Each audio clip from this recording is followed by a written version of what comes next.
Aujourd'hui, dans l'épisode de Kung Fu Coffee Break, on va se concentrer sur la masterclass, la masterpiece, le film de Kung Fu dans toute sa globalité incroyable de Wong Kar-wai, The Grandmaster, sur la vie biographique ou non d'Ip Man. Ouais, pas biographique. Hein. Allez, on va voir ça. Jingle. Your kung fu is pretty good. You're gonna pay.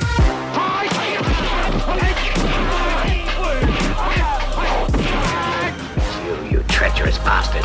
Get him! Bienvenue sur Kung Fu Coffee Break podcast. Bonjour à tous, bienvenue pour ce nouvel épisode de Kung Fu Coffee Break podcast. Et aujourd'hui, Elliot va enfin avoir son moment à lui. Il va un peu plus parler que d'habitude parce que cet épisode tourne autour du film The Grandmaster, film de Wong Kar-wai que Elliot a particulièrement apprécié. Et voilà, Elliot. C'est le film, hein, j'ai envie de dire, de Wing Chun. C'est la masterclass de Wong Kar-wai. C'est par ce film que j'ai décidé de m'inscrire dans un club de Wing Chun quand j'étais encore dans le Schnorr. Et donc on va en parler, oui, tout à fait, de cette masterclass que j'ai revue et que toi aussi tu as revue. Que j'ai revu hier. Voilà. Je me suis endormi. non, je déconne. Tu n'as pas le droit de t'endormir. J'ai un peu somnolé, j'ai pris un café et après c'est reparti. Mais oui, c'est vrai qu'il y a dans ce film, il y a beaucoup de lenteur, donc il n'y a pas forcément énormément. Enfin, finalement, il y a énormément de scènes d'action et de finalement du bon kung-fu aussi quelque part. Parfois, il y a de très bons kung-fu. Et mais bon, c'est vrai qu'il y a quelques lenteurs parce qu'on est dans un cinéma qui est assez contemplatif, qui est propre à Wong Kar-wai, hein, le réalisateur. Donc c'est vrai que j'ai eu quelques somnolences. Et tu n'as pas honte, et c'est ça le pire. Donc, non, mais c'est un bon film. C'est un bon film. Évidemment, c'est un bon film. Je vais être un peu. Voilà, tu vas être acerbe, c'est ça? Non, tu vas défendre que Donnie Yen est un meilleur Ip Man. Non, je vais pas défendre Wilson Yip, le réalisateur de la quadrologie, c'est comme ça qu'on dit, j'en sais rien. Ip Man, à bientôt, par rapport à Wong Kar-wai, non, on va essayer d'être critique et assez objectif, même si j'ai un peu de mal à être objectif en tant qu'instructeur de Wing Chun depuis 20 ans. Mais voilà, on va dire ce qu'on en pense en tout cas. Tout à fait. Alors on va bien sûr commencer par le commencement, n'est-ce pas? En parlant de l'histoire, donc c'est sorti en 2012-2013. 2013. Donc l'histoire, ça se concentre sur Ip Man, n'est-ce pas, à Foshan, sur plusieurs années. À Foshan ou Fatsan. Fatsan. Si on le prononce à la cantonaise. Fatsan, pardon. Ouais. Non, tu peux, parce que dans le film, Foshan est vraiment prononcé plusieurs fois vas-y, je te coupe pas. D'ailleurs, est-ce que il parle en cantonais ou parle en mandarin? Ben voilà. Il me tend la perche. Parce que Ip Man, c'est pas, il dit pas Ip Man. Tu me tends la perche, tu me tends le bâton long. Alors, figure-toi qu'il y a un truc qui m'a... Alors, je l'ai vu au cinéma, tu vois. Et pour le coup, The Grandmaster, c'est le premier film de Wing Chun que j'ai vu au cinéma, tu vois. Parce que les Ip Man précédents n'étaient pas sortis au cinéma. Et c'est le tout premier film de Wing Chun que j'ai vu au cinéma. Et j'ai pris beaucoup de plaisir. Ça m'a fait énormément de plaisir parce que c'est mon style. Et puis, j'avais jamais vu sur grand écran. Et il y avait ma femme Camille qui était là. Et c'était cool, tu vois, ne serait-ce que de voir des mouvements de Wing, d'avoir le nom du style qui est prononcé devant moi. Tu vois, j'ai vraiment kiffé ça. Mais je l'avais eu en français, parce que le cinéma en France, tu vois. Et là, je l'ai revu donc hier en langue originale. Et pour faire écho à l'épisode précédent où on a parlé à la fois du mandarin et du cantonais, l'anecdote que j'ai dite sur un marché à Hong Kong où ce sont deux langues différentes, où les gens ne se comprennent pas lorsqu'ils parlent mandarin, cantonais. À l'écrit, oui. À l'écrit, ils se comprennent parce que la langue est quasiment identique. C'est pas tout à fait identique parce qu'il y a des caractères qui sont propres au cantonais, d'autres qui... Alors, propres au mandarin, je m'avancerai pas sur ça. Je ne maîtrise pas assez le mandarin pour ça. Mais je sais qu'il y a des caractères qui sont propres au cantonais que tu n'utilises pas quand tu écris le chinois et quand tu es à Pékin, par exemple. Tu Ouais. vois. Néanmoins, on se comprend. Un gars qui écrit une lettre de Hong Kong et qui l'envoie à un gars à Pékin, ils vont se comprendre. Ouais, non, il y a pas de problème. Mais à l'oral, non. Et ce qui est très particulier dans ce film, c'est que tous les personnages des styles du Nord, tu vois, donc Kong Er, la deuxième personnage principal quelque part du film, tu vois, après le personnage de Ip Man, son père ou la lame ou comment on appelle ça, Massan, ils parlent tous mandarin, tu vois, et Ip Man leur répond en cantonais. Et ils sont censés se comprendre, tu vois, la conversation est fluide. Alors qu'en vrai, non. En vrai, ils se comprennent pas. Ou alors, à moins que les deux parlent les deux langues et qu'ils jouent avec ça, tu vois, comme dans une famille, je sais pas, à Marseille, tu vois, le mari le provençal et le lyonnais, quoi, par exemple. Provençal. Au coup, tu allais me chercher. Il y en a un qui parle le provençal et l'autre. Ça existe plus. Oh bah oh. Non, à Marseille, je pensais plutôt, tu vois, à quelqu'un qui serait d'origine algérienne et qui parlerait algérien et quelqu'un qui est d'origine, je sais pas, italienne, qui parle italien à la maison et les deux comprennent la langue et finalement ils répondent dans leur langue. Mais non, en fait, a priori dans le film, c'est pas du tout ça. Et c'est très bizarre. C'est très bizarre parce que tu entends du mandarin, l'autre il répond en cantonais. Très bizarre. Ça t'a perturbé, quoi. J'ai trouvé ça pas très cohérent, tu vois, mais Wong Kar-wai. Il prend des libertés pour faire ce qu'il veut et bon, ça, voilà. Ok, d'accord, très bien. Wong Kar-wai va s'en prendre plein la tête. Mais j'ai de quoi le défendre. Enfin, je sais pas si j'ai de quoi le défendre, mais bref. Donc oui, donc l'histoire, donc ça se concentre sur Ip Man qui tape un petit peu dans l'œil d'un vieux maître du kung-fu du Nord, n'est-ce pas? Maître qui a synthétisé deux styles qui sont le Xingyi et le Bagua. Ouais. Tout à fait. Et donc il veut ça se passe comme on le disait en amont, ça se passe sur plusieurs années, donc Ip Man va affronter différents maîtres pour rencontrer le vieux maître. Ensuite, il va y avoir un petit saut dans le temps. Il va quitter Foshan ou Fatsan. Fatsan à la cantonaise. Voilà, Fatsan pour aller à Hong Kong, etc. Voilà, ça se passe entre fin des années 30 jusqu'aux années 50. 50, 60, ouais. Voilà, c'est ça. Ouais. On devine à la fin du film qu'il y a un petit Bruce Lee qui pop, dans le game. Ouais. Donc c'est assez sympa. Et puis voilà pour le résumé un petit peu synthétique de l'histoire. Moi, ce qui m'a... Quand j'ai vu le film la première fois, et même à chaque fois que je le revois, la scène d'intro est incroyable. La scène du combat la pluie, dans la pluie est incroyable. C'est une masterclass. Même les premiers mots de Ip Man qui dit Kung Fu, c'est deux mots, c'est horizontal et vertical. Ouais. Voilà. Un qui reste debout. Voilà, horizontal, t'as perdu, vertical, t'as gagné. C'est oh là là. Oh là là. Je dois avouer que les punchlines, il y a quelques punchlines dans ce film. Les dialogues ont été bien travaillés, c'est vrai.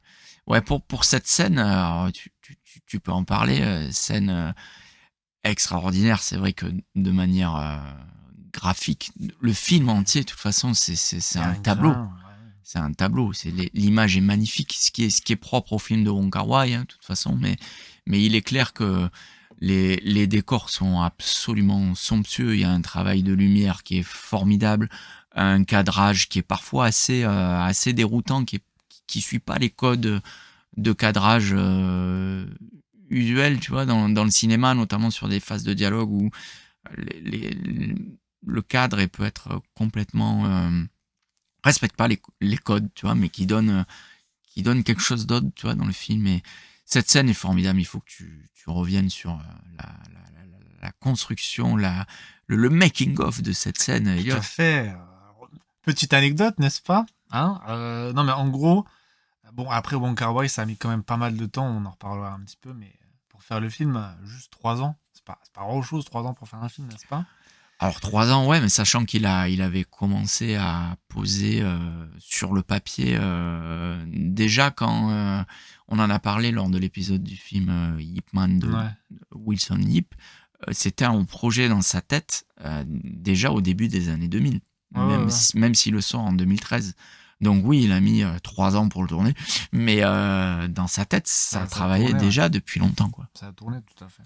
Et donc la scène donc sous la pluie, il a mis 30 jours. 30 jours pour la filmer. Pour la filmer. De nuit. 7 jours sur 7. C'est ça. Et à coup de 15 heures par jour, ce que j'ai entendu dans un interview de Wong Kar-wai. C'est à la chinoise, j'ai envie de dire. Et Tony Leung, et l'acteur qui incarne donc Ip Man, a souffert, a eu des bronchites. Il avait beau dire au réalisateur, on peut faire une pause.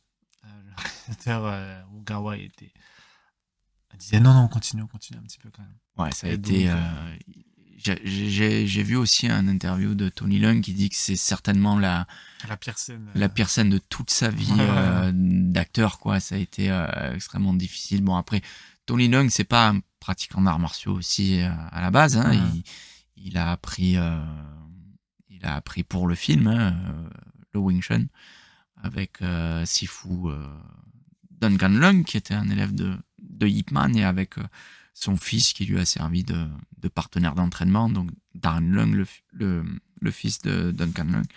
Et on peut comprendre que ça a été éprouvant, parce que c'est vrai que c'est pas les scènes d'action, c'est pas forcément quelque chose que Tony Leung avait l'habitude de faire déjà de base dans son cinéma. Hein. Tout à fait. Donc, est-ce qu'on va suivre de façon chronologique le film? On peut, tout à fait. Donc après, alors juste pour revenir sur cette scène avant qu'on parte sur autre chose. Sur cette scène, ce que j'ai entendu aussi, c'est qu'à la fin donc cette scène, elle a mis 30 jours pour être tournée. Dans le film, ça représente 5 minutes. Ouais. Donc et c'est souvent ça dans le film aussi. Je crois que la scène du train, tu vois, quand t'as Ma-san qui se bat face à Conqueror, elle a mis 2 mois pour être tournée, cette scène, tu vois. Oui. Et elle dure que 11 minutes. Tu vois, donc cette scène d'intro sous la pluie absolument fabuleuse, finalement, c'est 5 minutes de film, tu vois. C'est un truc de fou. Et j'ai Wong Kar-wai aussi. Non, c'est Tony Leung qui a dit aussi, à la fin de cette scène, après avoir cassé la gueule à des dizaines et des dizaines de gars, là, il affronte le boss de la scène, tu vois, qui est un ancien pratiquant de MMA qui s'appelle Kong Lee. Et il a découvert le jour du tournage. C'est-à-dire, Wong Kar-wai, il lui a pas dit, il a dit, voilà, à la fin, il y a un combat un peu spécial avec un adversaire un peu plus fort que les autres. Et il a pas du tout dit qui c'était. Et c'était Kong Lee, donc qui a eu une carrière de MMA. Il n'a pas été champion, mais il a eu une carrière à l'UFC notamment. Il a combattu à l'UFC. Je crois qu'il a son palmarès, c'est 9-3, je crois. Et badass, il était dans je sais plus quelle catégorie, mais plutôt dans les poids lourds. Tu vois. Donc face à Tony Leung, quand il a vu, il a dit ouais, ok quand même. Et ma foi, Tony Leung, il fait le job quand même, tu vois. Ah oui. C'est pas un pratiquant d'arts martiaux à la base. C'est pas un Donnie Yen, c'est pas un Jackie Chan, c'est pas un Sam Wang, c'est pas un Bruce Lee, mais il fait quand même le job, je crois. Je dirais, sa prestation est tout à fait honorable, je trouve, quand même. Pour moi, c'est Tony Leung et Ip Man. Voilà, c'est... Davantage que Donnie Yen. Mais bien sûr, enfin, voyons, le petit sourire en coin... Le jeu d'acteur est quand même meilleur. On peut pas lui enlever, c'est quand même un acteur d'un autre niveau. Tout à fait. Non, Tony Leung, c'est le GOAT. Hein. C'est le GOAT. C'est le GOAT, tout à fait. Donc, suite à ce combat, il se fait remarquer donc, par le vieux maître qui a unifié, n'est-ce pas, le... Tsingyi et Bagua. Voilà, les termes, tu vas prendre. Un des deux styles emblématiques des styles dits internes dans les arts martiaux chinois. Le troisième style serait le Taiji. Donc le Tsingyi et Bagua n'est pas le seul à avoir fait... dans le film, il se présente ayant fait une synthèse, mais par exemple, c'est un grand maître des arts internes qui qui a été Song Longtang, qui a été un des premiers aussi à synthétiser les styles du Nord. Ouais. Mais revenons au film, ne nous égarons pas dans Tout à fait. l'histoire des arts martiaux chinois. Donc ce vieux maître va vouloir rencontrer Ip Man. Alors, ce vieux maître a une fille, Gong He, et un disciple qui va reprendre sa place, Ma San. Et donc, pour faire cette rencontre, Ip Man va affronter différents Maître. maîtres de différentes disciplines dans un lieu incroyable. Le décor de ce bâtiment est... Le pavillon d'or. Tout à fait. Alors, pour l'anecdote, il a été fait à la main, n'est-ce pas?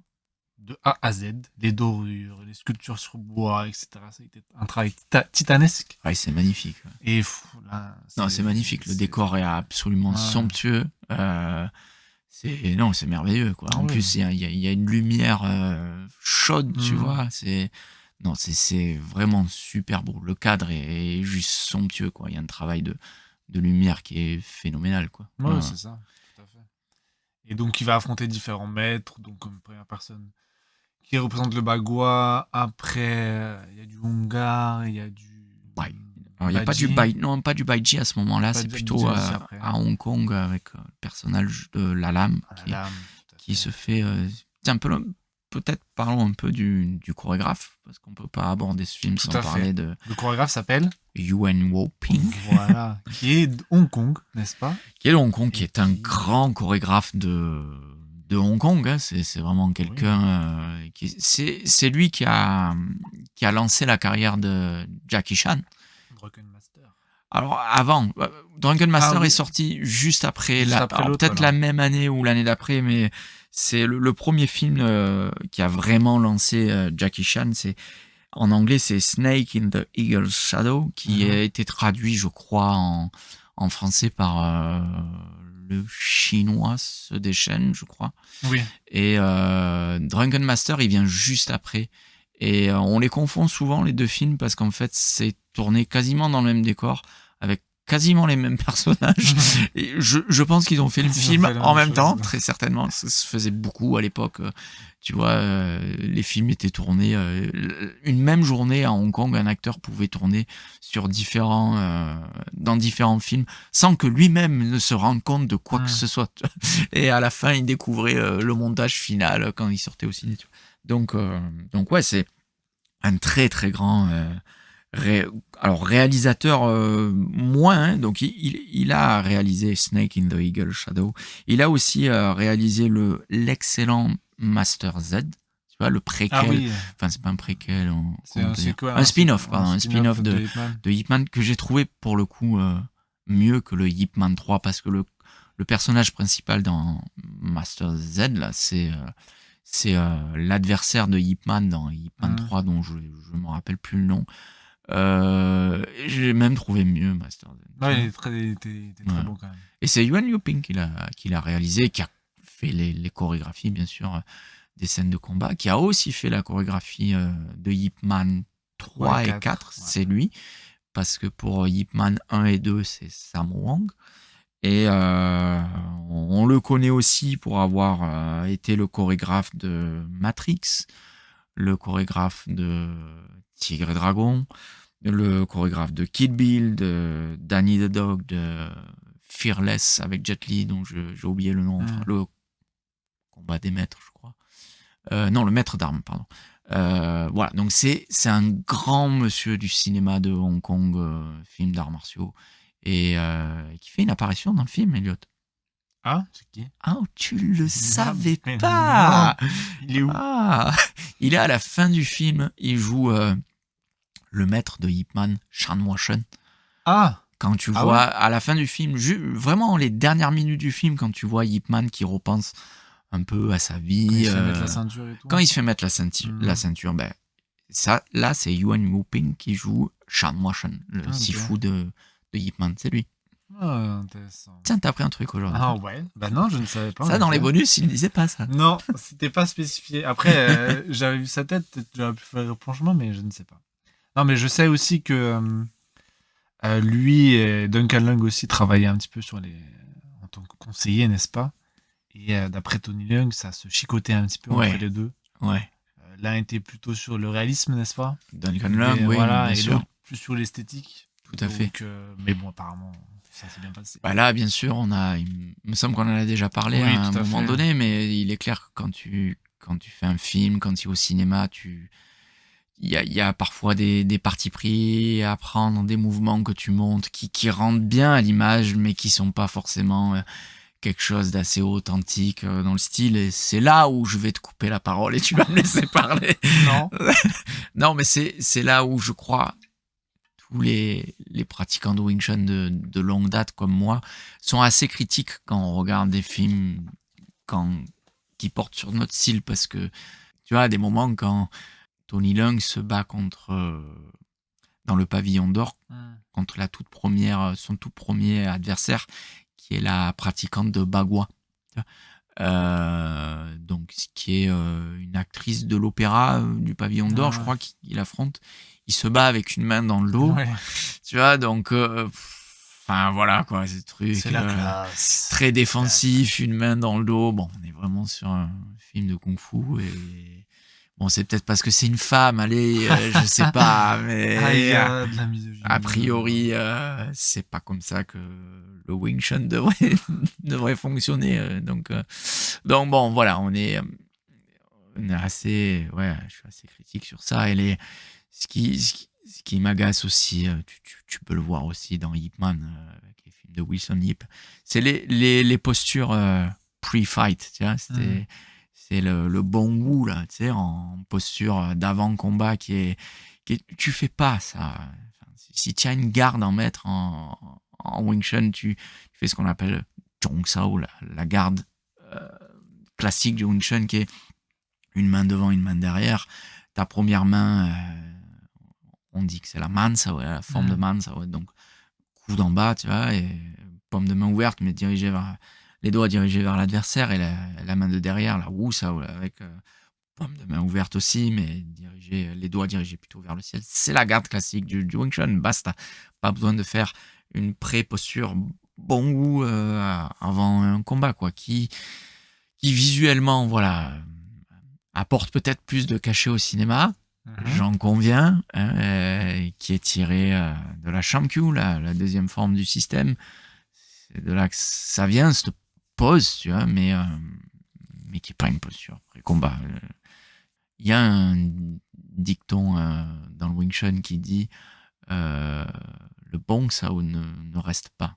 Tu fais jamais une pause avec le Bong Sao. C'est, par excellence, c'est un mouvement. Tout est mouvement, mais Bong Sao peut-être plus que le reste. Tu restes pas avec le coude en haut en Wing Chun. Il faut que tu aies les coudes en bas. Il y a le concept du Wing Chun qui est dans la Sinlamta, où on dit Lok Bok, Tam Zang. Lok Bok, c'est descend les épaules, Tam Zang, baisse les coudes, tu vois, qui est assez emblématique des styles du sud de la Chine, en fait, tu vois, et quelque part, Bong Sao viole cette règle. Tu vois, tu lèves le coude et on te dit, un bon instructeur de Wing Chun te dira, baisse le coude le plus vite possible. Tu vois ce que je veux dire? Donc, Bong Sao ne reste pas. Je crois que le terme en cantonais mémoire, c'est Bong Sao Bot Lao Kyu. Bong Sao reste pas. Donc, voilà. Mais arrêtons de parler Wing Chun. Continuons sur le film. Donc, oui, donc il affronte donc plusieurs maîtres. Il finit par affronter le vieux maître au travers d'un discours assez philosophique. Il y a aussi ça, cette philosophie. Je dirais que c'est un film aussi, plus qu'un film sur le Wing Chun. Oui. Plus qu'un film sur Ip Man, c'est un film sur les arts martiaux. Sur les arts martiaux dans leur globalité. Alors, il y a un peu de tout, comme tu as dit, du Bagua, Baji, Wing Chun, etc. Xingyi, Hong Kun aussi. Voilà, c'est ça. Donc, c'est vraiment c'est un film de déclaration d'amour aux arts martiaux, à leur maître, à leur héritage, à leurs histoires. C'est l'hommage de Wong Kar-wai au kung-fu, à ce pan de la culture chinoise, quelque part. Ça a été la façon de Wong Kar-wai de rendre hommage à très particulier de la culture chinoise, qui sont les arts martiaux, qui sont le kung-fu, et oui, à travers Ip Man, mais finalement c'est pas le seul personnage principal dans ce film. Gong-Ur prend une place très importante aussi, je trouve, dans ce film, tu vois. Et le fait que ça soit une femme aussi, je trouve ça intéressant. Parce que les arts martiaux chinois sont quand même assez masculins quelque part, tu vois. Ne serait-ce que dans la terminologie, la nomenclature, c'est toujours un sifu à la tête d'une école et un homme. Et même si tu as une femme qui est à la tête d'une école, la nomenclature classique n'a pas prévu de terme féminin pour désigner une femme à la tête d'une école. Et tu sais comment est appelée une femme à la tête d'une école? Sifu.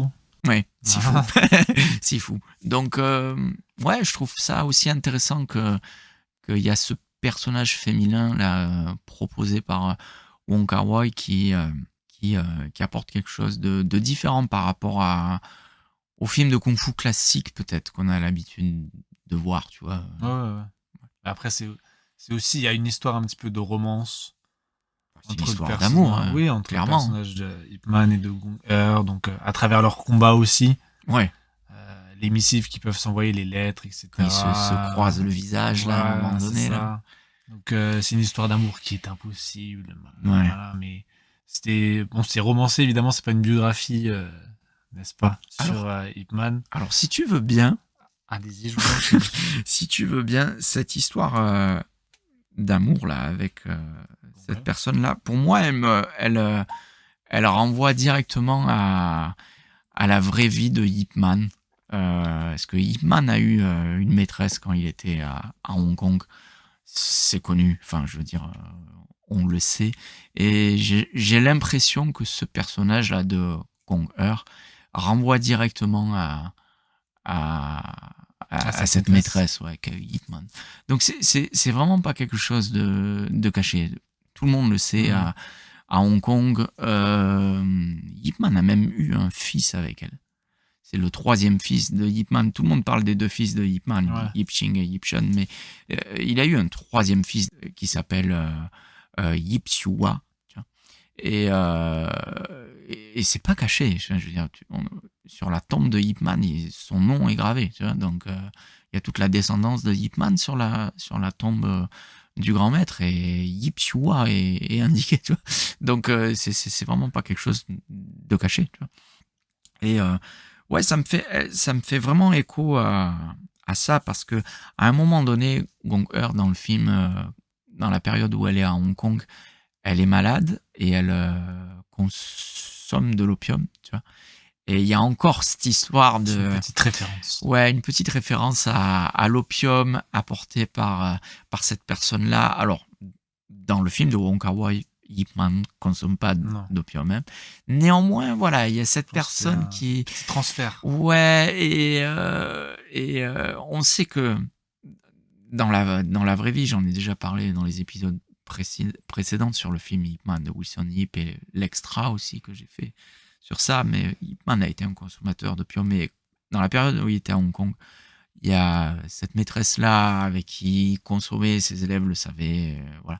Donc, une différence un peu directe, je trouve, à cette réelle personne qui a existé, qui s'appelait pas du tout Gong-Ur, dont j'ai oublié le nom, mais je trouve que ça fait directement écho à la vraie vie de Ip Man. C'est un transfert qu'il y a eu pour pas montrer Ip Man. Peut-être une idée de Yip Shun, le fils aîné de Ip Man, qui a été consultant pour l'histoire, pas pour les scènes d'arts martiaux. Ça, c'est Duncan Leung, on en a déjà dit, mais Yip Shun, le film de Ip Man, a été consultant, en tout cas on suppose pour la vraie vie de Ip Man, de son père auprès de Wong Kar-wai. Donc, il y a aussi un combat, n'est-ce pas, dans l'endroit magnifique, à Foshan. Fatsan, le pavillon d'or. Donc, un combat qui a beaucoup fait parler, n'est-ce pas? Notamment te concernant, nous t'écoutons. Oui, c'est le combat contre le maître de Hong Kun, qui est Lau Kar-leung, qui est le neveu du très célèbre Lau Kar-leung, Donc Lau Kar-leung, un autre grand réalisateur et chorégraphe de Hong Kong, celui notamment qui a fait les 36 chambres de Shaolin, un film de kung-fu absolument emblématique qu'il faut avoir vu dans sa vie, sinon vous manquez quelque chose sur vous ratez quelque chose dans les films de kung-fu classiques, quoi. Donc ce maître qui est un véritable maître de Wong Kun, hein. Donc il affronte Ip Man et à un moment donné Ip Man a le dessus et Maître Yong, hein, c'est le nom du personnage dans le film là, il lui dit ouais mais toi Wing Chun tu as seulement que 3 techniques, Tan, Bong et Fok, et ça c'est la manière dont il le dit en langue originale, tu vois, en cantonais, et la traduction alors autant la traduction anglaise que française traduit ces termes, donc ce sont des techniques assez représentatives, assez emblématiques du système, hein, du Wing Chun. Et dans la traduction française, c'est traduit par la pique, l'aiguille et le fourreau. Et alors là, j'ai pas compris. Alors là, je t'avoue que j'ai... Imagé. Ah oui, c'est très imagé. Là, je t'avoue que j'ai absolument pas compris. Il traduit... Donc, dans l'ordre, hein, il dit Tan, Bong et Fok. Et il traduit par la pique, l'aiguille et le fourreau. Alors, la pique pour Tan Sao, tiens, Tan Sao, que si on avait à le traduire, c'est la paume de main tournée vers le ciel, ça pourrait être une traduction. Ouais, alors ok, les doigts dirigés, mais tu peux pas traduire Tan Sao par la pique, parce que si tu veux utiliser comme terme la pique ou la main qui perce, c'est Biuji, tiens. C'est Biuji, la technique qui serait le plus proche de ce qu'on peut appeler la pique ou la main qui perce. Tu peux pas utiliser Tan Sao, tu peux pas traduire Tan Sao par la pique, ça a aucun sens. Et là, je comprends pas pourquoi ils ont... Ouais, alors je comprends, ouais, c'est Wong Kar-wai, machin, tout ça, très romancé, très contemplatif. Je donne des termes, voilà, qui veulent dire des choses, mais ça ne représente absolument pas ce que sont ces 3 techniques du Wing Chun, tu vois. Et c'est là où, voilà, un instructeur comme moi, il frise un peu, tu vois. Et par contre, ce qui est assez intéressant avec le fait que ça soit évoqué dans le film, on dit souvent que ces 3 techniques du Wing Chun sont les graines du Wing Chun. On parle des 3 graines du Wing Chun qui sont Tan, Bong et Fok, qu'on retrouve dans la 3e section de la Silam Tao, qu'on retrouve, qui est notre framework de base quand on fait Chi Sao ou quand on fait Pun Sao. Tu vois, on joue à travers ces 3 techniques-là avant de faire autre chose. Et en cantonais, souvent, le terme qu'on utilise pour ces 3 techniques, c'est Sam Ban Fu, voilà, qui signifie les 3 axes, les trois angles, tu vois.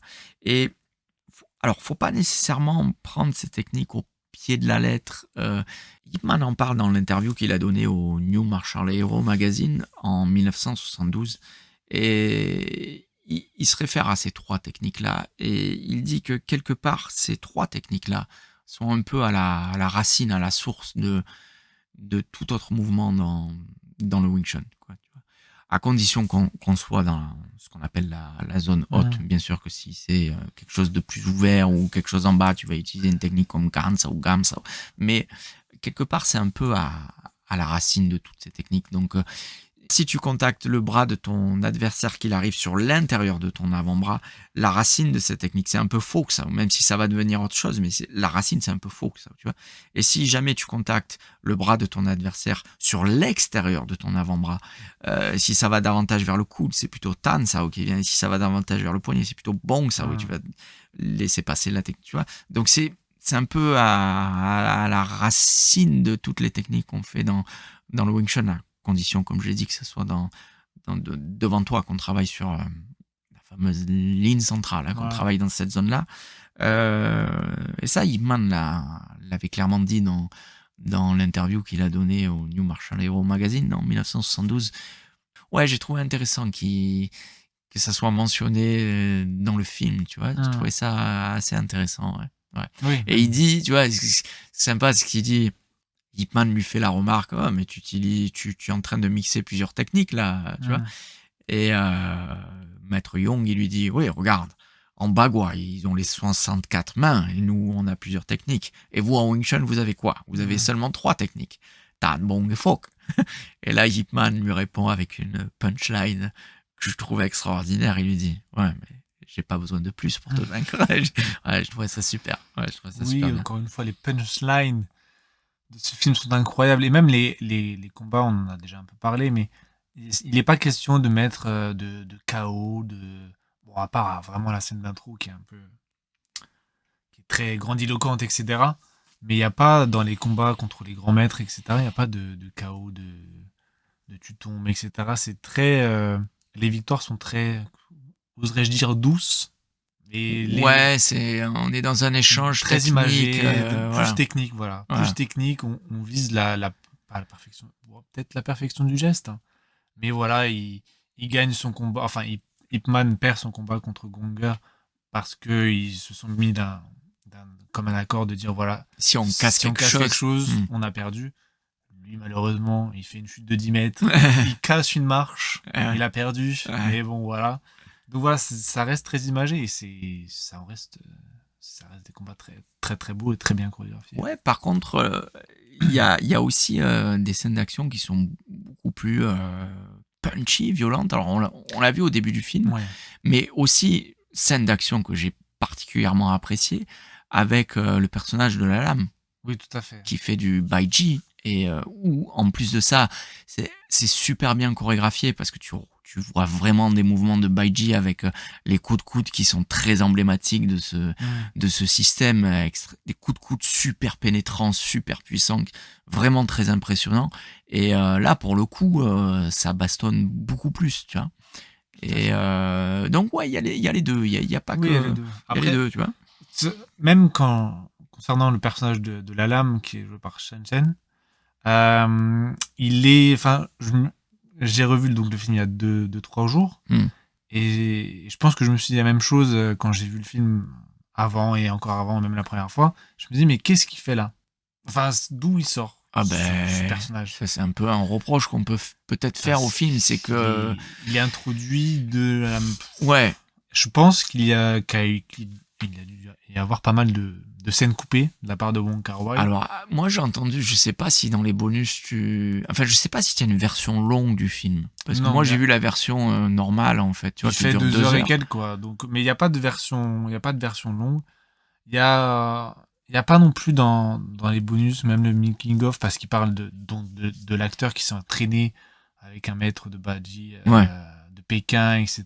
D'ailleurs, l'acteur qui a gagné championnat national en 2012 de baiji, tellement il s'est entraîné, etc. Pour dire à quel point les acteurs quand même dans ce film se sont énormément entraînés, parce que Wong Kar-wai voulait... alors certes, il y a des moments où il a utilisé des câbles et tout, bien sûr, mais il y a quand même... C'est vraiment de l'action comme ça se faisait avant, entre guillemets. C'est-à-dire, c'est vraiment ils ont fait du kung-fu, tu vois. Les entraînements étaient très intenses. C'est ça. Donc, avec des experts. Oui, tout à fait. Donc oui, je pense qu'il y a eu des scènes coupées parce que le personnage, vraiment, il a 2-3 scènes. Et il sort de nulle part, on ne sait pas ce qu'il fout là. Vraiment, il arrive dans le train face à Gonger. Après, on le voit à Hong Kong, on le voit à Hong Kong, on le voit à Hong Kong, voilà. Il est dans un barbershop, on sait pas. On casse la gueule et il sort. Donc il y a eu pas mal de scènes coupées. Tu t'attends à ce que Ip Man à un moment donné peut-être l'affronte à la fin du film. Mais je pense que dans quelques extraits du making of où il passe comme ça des images du film et sans commentaire ou quoi que ce soit, il y a les deux acteurs qui se font face. Ouais. Donc je pense qu'il a dû être question peut-être d'un dialogue ou d'un affrontement ou quoi que ce soit, mais c'était pas dans le film.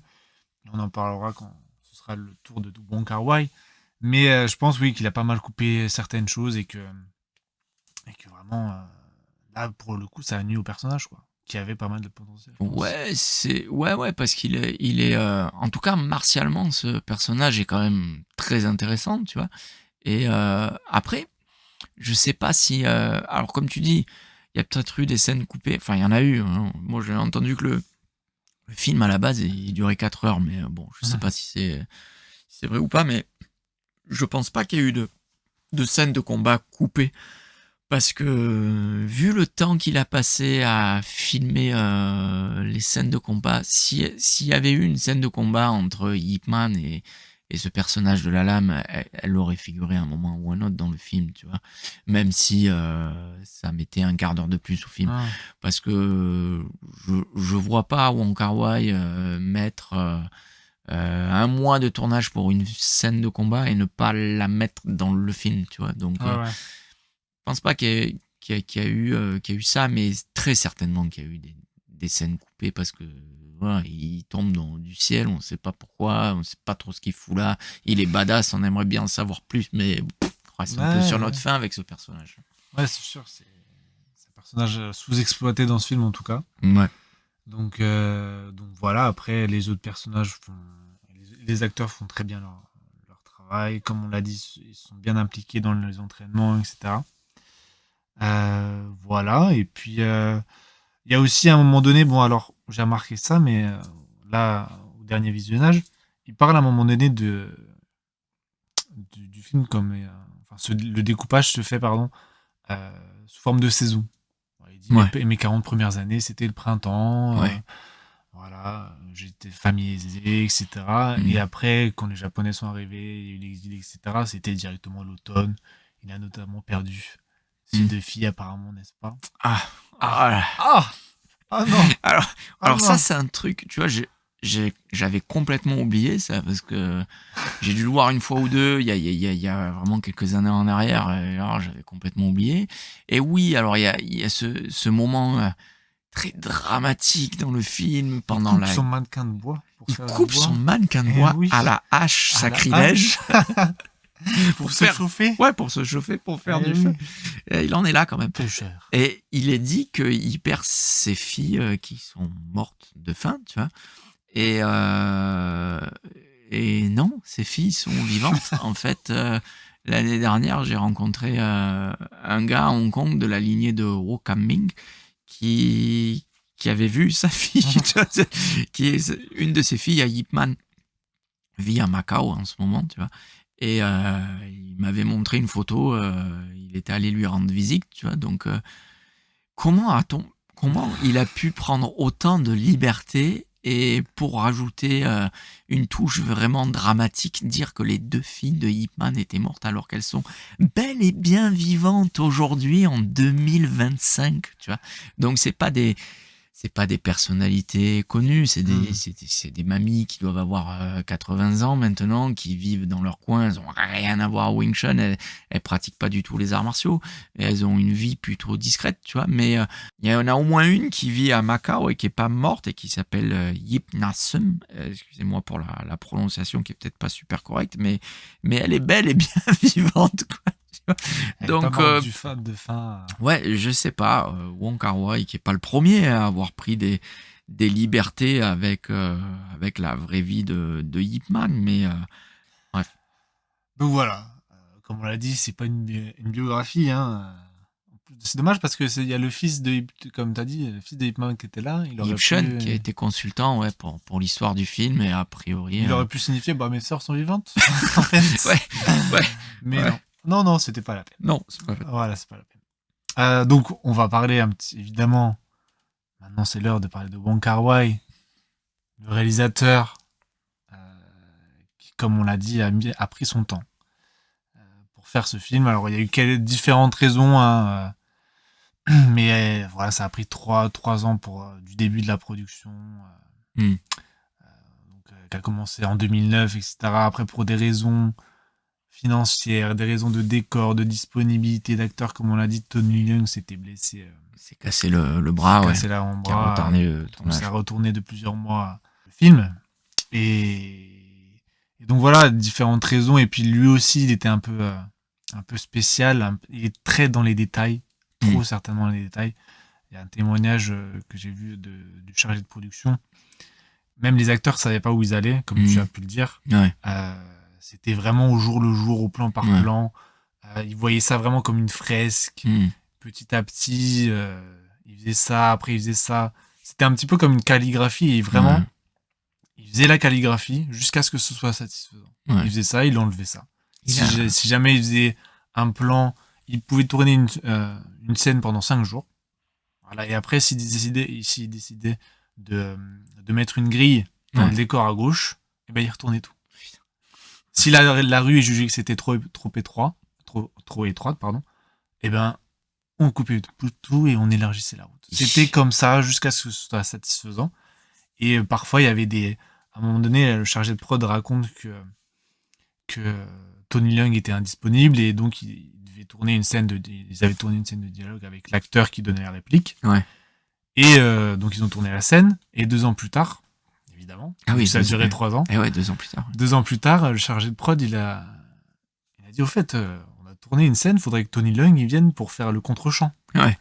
Et Wong Kar-wai a dit non, mais elle me plaisait pas cette scène. Oh, putain. Non, je la retire. J'aimais pas, on la retire. Ok, d'accord. Ouais, ce qui ressort de ce cinéma de Wong Kar-wai, c'est je pense que c'est un de ces réalisateurs qui veut davantage laisser une impression à son spectateur. Et c'est ça qu'il en ressort au final. C'est-à-dire, tu regardes le film, t'es transporté, t'as des émotions qui se passent, qui arrivent, et c'est ça qu'il veut laisser. Tu vois, c'est ça qu'il veut montrer à travers son cinéma de manière globale. Donc aussi le fait que il y a beaucoup de ralentis, il y a beaucoup du jeu des personnages, de ces acteurs, avec ne serait-ce que des regards, des expressions sur les visages, mais pas forcément toujours de dialogue derrière. Ouais. Un énorme travail du cadrage, de la lumière, des décors. Ouais. Et c'est l'impression globale qu'il veut laisser au spectateur dans son cinéma de manière générale. Donc, Oui, puis il y a très peu aussi d'effets spéciaux, de fond vert, etc. Quasiment 90% du film a été fait. Ouais, à la main. Ouais. À la main, la gare a été reconstituée de A à Z. Puis il faut dire aussi que Wong Kar-wai a fait beaucoup de recherches. Et elle est un peu partout dans toute la Chine, auprès des maîtres, etc. Pour comprendre leur héritage, leur culture, la tradition. Même lui, dans les making-of, il a dit qu'il regrettait un petit peu que ça se perdait, à l'époque déjà. Ouais. Donc maintenant, voilà. Donc il regrettait un petit peu que la Chine ne reconnaisse pas trop son héritage au niveau des arts martiaux, etc. Donc voilà. Et puis, comme on l'a dit, le film s'est fait sur plusieurs années. Ils devaient tourner 2 mois, ils ont tourné 6 mois. Après une coupure, ils ont tourné 6 mois, ils devaient tourner 8 mois. Bref, c'était vraiment. Alors, je sais pas si c'était chaotique ou pas, parce que j'étais pas là. Mais ça devait être compliqué. Donc, le chef OP a dit qu'aux dernières nouvelles, à 1 semaine de la projection finale, il restait à Wong Kar-wai 45 minutes à couper, quoi. Quand même. Ah ouais. D'où, à mon avis, je pense, certainement les 45 minutes de la lame qui ont été coupées Peut-être. du film. Parce que vraiment, donc voilà, c'est pour dire à quel point ce film a été fait dans des conditions très spéciales. Ouais. Voilà. Et sais-tu, n'est-ce pas, Dis-moi. que dans l'édition incroyable bonus que j'ai, incroyablement belle, magnifique, en fait, j'avais complètement zappé, mais il y a donc il y a le making-of, etc., bande-annonce, et machin, etc. Et il y a aussi des trucs interviews Wing Chun. Ah ouais. Et démonstrations Wing Chun. Et qui est-ce qu'ils ont pris? Duncan Leung. Non. Sérieux? Non. C'est Sifu Didier Bédard. Ah bon? Oui. Ah bon? Donc, d'accord. Donc, il faut. Alors, je pense que c'est pour l'édition européenne du DVD, j'en sais rien. Ah oui. Mais en tout cas, sur l'édition que j'ai, il y a une interview de 25 minutes, 25-30 minutes de Didier Bédard qui explique donc. Lui, c'est la 9e génération. Ouais. Il avait pris William Chung, Leung Bick, machin et tout. Il explique tout, en fait, son parcours. D'accord, ok. Donc, c'est intéressant et tout. Et il y a aussi une démonstration de 7-8 minutes où il montre la Silum Tao, le Chi Sao et la forme du mannequin de bois. Ah ouais, d'accord, ok. Ah non, j'ignorais ça complètement. D'accord, donc, ils ont pris Sifu Didier Bédard. Bon, après, qui est aussi connu, qui a aussi ses entrées dans le cinéma, vu qu'il a aussi été consultant parfois sur certaines grosses productions. Oui, bien sûr. Oui. Mais je me rappelle qu'il a aussi tourné dans un film que j'avais adoré à l'époque, qui était Le baiser mortel du dragon. Absolument. Et il a tourné avec Jet Li. Il faisait un des gars qui était... C'est à la fin quand il va tu l'as vu le film? Oui. À la fin quand il va dans le commissariat et il arrive dans un dojo où il y a tous les policiers qui sont en train de s'entraîner avec un tonfa, tu sais. Et la fameuse scène du dojo, comme on peut voir dans beaucoup de films d'arts martiaux, où il y en a un qui affronte plein de gars. Et Sifu Didier Bédard fait partie d'un des policiers, pour le coup, qui l'affronte. Ok. Ouais. Mais ouais, non, je savais pas. C'est étonnant. Alors, je sais pas si ils ont pris la peine dans chaque langue d'aller voir un sifu du pays en question pour faire un documentaire sur le Wing Chun, ou si finalement ça a été sous-titré et proposé dans les auditions EVD en Amérique ou je sais pas où. Mais ouais, je trouve ça assez étonnant qu'ils aient pas pris quelqu'un de Hong Kong, tu vois, tout simplement. Mais d'accord, ok, je savais pas.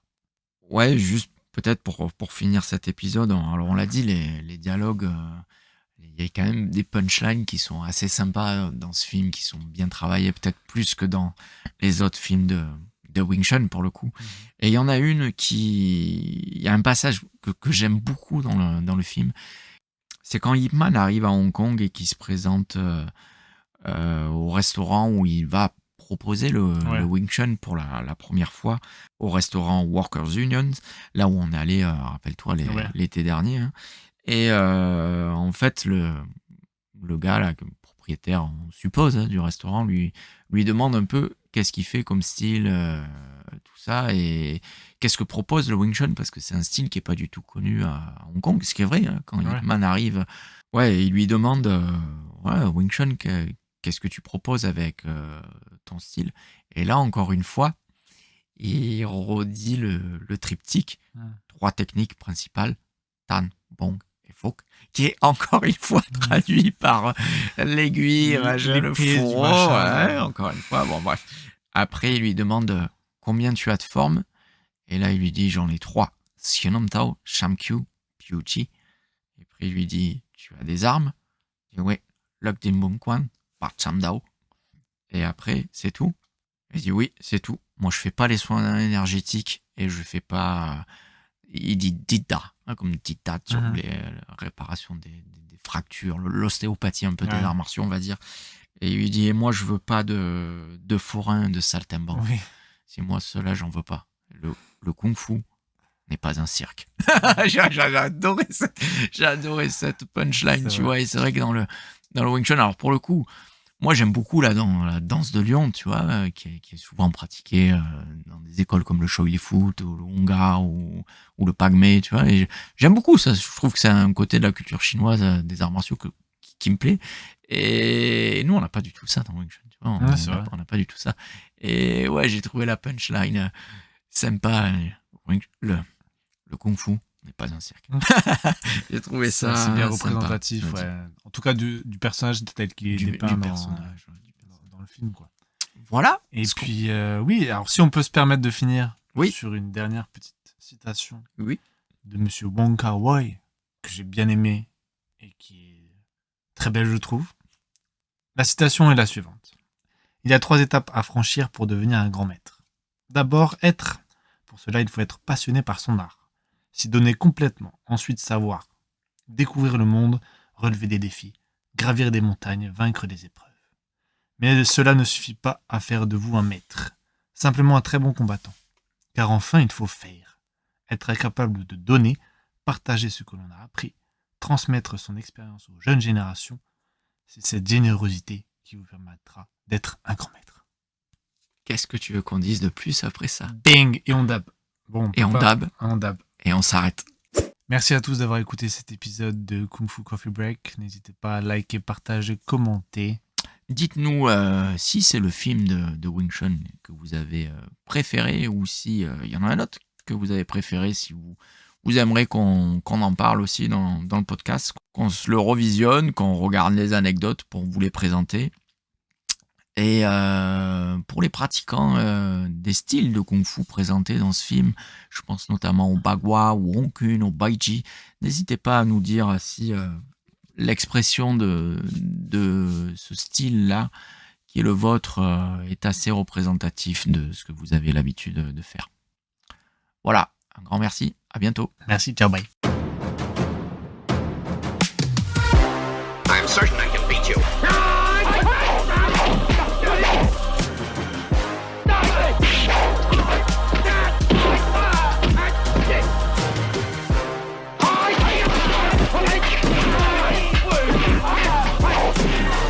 You have proved that you fight well. Now you can join us. À bientôt pour un prochain épisode de Kung Fu Coffee Break Podcast.